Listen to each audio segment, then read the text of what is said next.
शिवराज सरकार के मंत्री कमल पटेल ने गृह मंत्री अमित शाह को पत्र लिखा है। पत्र में उन्होंने एमपी के पूर्व सीएम कमलनाथ के खिलाफ सीबीआई जांच करने की मांग की है।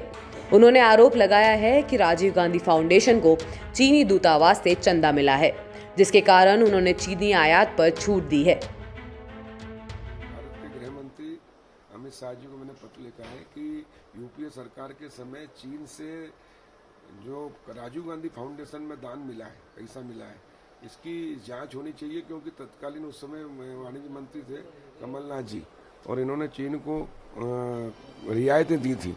उसके बदले उन्होंने ये दान दिया है कि नहीं। और सोनिया गांधी और राहुल गांधी की भी जांच होना चाहिए और कांग्रेस की भी स्थिति स्पष्ट होना चाहिए कि ये चीन से दान लेकर राजीव गांधी फाउंडेशन में किस प्रकार इन्होंने गड़बड़ियां की है और ये चीन के साथ है कि भारत के साथ है, इनकी विश्वसनीयता ये भी स्पष्ट हो जाएगी। और इसलिए जांच होनी चाहिए, देश को पता लगना चाहिए, देश की जनता को पता लगना चाहिए, देश की जनता को अधिकार है कि आखिर यूपीए के सरकार के समय चीन को क्या क्या लाभ दिए कंपनियों को और उससे डोनेशन क्यों मिला और उसका उपयोग क्या किया।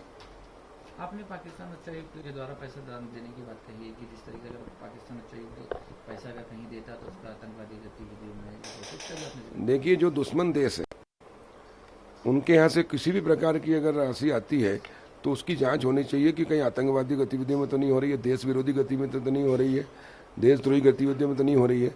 इस प्रकार चाइना भी जिस प्रकार हरकत कर रहा है भारत के साथ, उसकी भी जांच होनी चाहिए ताकि उसका पैसे का उपयोग क्या किया है ये स्पष्ट जनता की, देश की जनता को अधिकार है जानने का, और इसलिए हमने मांग की है। वहीं कमल पटेल ने टाइगर जिंदा है का मतलब बताते हुए कहा कि टाइगर वो होता है जो अन्याय और अत्याचार के खिलाफ लड़ने के लिए तैयार होता है। देखिए, टाइगर का मतलब ये नहीं है, टाइगर का मतलब है कि हर अन्याय अत्याचार के खिलाफ लड़ने के लिए हम सक्षम हैं।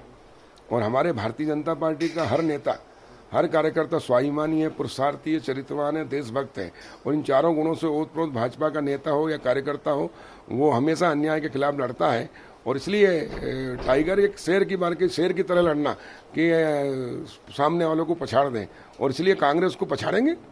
राजनीति के भी चुनाव है। शिकारी भी सामने आ गया है। दिग्विजय सिंह ने ट्वीट करके कहा है कि ज्योतिरादित्य सिंधिया को लेकर ही अब दिग्विजय सिंह जी का समय खत्म हो गया, अब वो बूढ़े हो गए हैं, और चुनाव में जिस प्रकार भोपाल लोकसभा चुनाव में उनकी हार हुई है उससे स्पष्ट है कि उनका वजूद क्या है। और अब 24 की 24 सीटें भारतीय जनता पार्टी उपचुनाव में जीतेगी। 3 माह, आज 100 दिन पूरे हुए हैं भारतीय जनता पार्टी के। इन 100 दिनों में 15 महीने की कांग्रेस की सरकार ने जो माफिया राज लाए थे, जो गुंडा राज लाए थे, जो भ्रष्ट राज था, उसको हमने खत्म किया है। अव्यवस्था को वापस व्यवस्था में बदला है, सत्ता परिवर्तन से व्यवस्था परिवर्तन करके दिखाया है। और 3 माह में हमने कोरोना के महासंकट को भी नियंत्रित किया है माननीय मुख्यमंत्री शिवराज जी के नेतृत्व में। और पटरी विकास की उतर गई थी, पटरी से गाड़ी, उसको वापस लाए हैं और अब तेज गति से चलेगी। और 100 दिन के अंदर हमने संबल योजना वापस शुरू की है, हमने कोरोना पे कंट्रोल किया है, हमने किसानों को सुविधाएं दी है, हमने हर वर्ग को, गांव, गरीब और किसान और प्रदेश का चौमुखी विकास करने की ओर अग्रसर हुए हैं। और यह 100 दिन की उपलब्धियों में 37,000 करोड़ रुपया हमने खर्च किया है। और विकास की जो पटरी है, गाड़ी उतर गई थी, उसको वापस लेकर आए हैं। और आने वाले समय में हम मध्य प्रदेश को स्वर्णिम बनाएंगे और कांग्रेस का सफाया करेंगे। आपको बता दें कि ये पहली बार नहीं है। इससे पहले भी कमल पटेल ने कमलनाथ सरकार पर किसानों की कर्ज माफी को लेकर हल्ला बोला था। ब्यूरो रिपोर्ट, एमपी तक।